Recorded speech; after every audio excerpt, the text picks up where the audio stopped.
Lodhra government high school گیلےوال کا اعزاز system science model کے منعقد ہونے والے مقابلوں میں ضلع لودھرا کے تمام بوائز اور گرلز ہائی اسکول میں تیسری پوزیشن حاصل کی۔ تفصیل کے مطابق تقریب کا انعقاد گزشتہ روز ضلع کونسل ہال لودھرا میں کیا گیا، جس میں پوزیشن حاصل کرنے والے طلباء میں انعامات تقسیم کیے گئے۔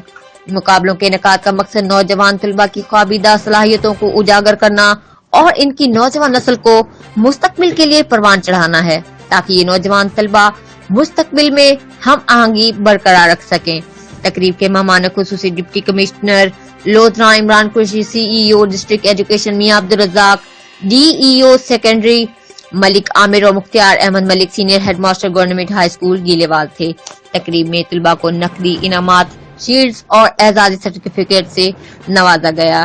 تقریب سے خطاب کرتے ہوئے ڈپٹی کمشنر لودھرا عمران قریشی کا کہنا تھا، نونہالان قوم کی حوصلہ افزائی کے لیے تعلیمی عمل میں یہ مقابلے بہت اہمیت کے حامل ہوتے ہیں، جس سے کامیابیوں کا تسلسل برقرار رہتا ہے۔ ڈپٹی کمشنر لودھرا عمران قریشی نے تعلیمی عمل میں مختار احمد ملک کی کاوشوں کو سراہتے ہوئے خراج تحسین پیش کیا۔ رپورٹ عمر فاروق، نمائندہ جیو ایکسپریس نیوز، گیلےوال۔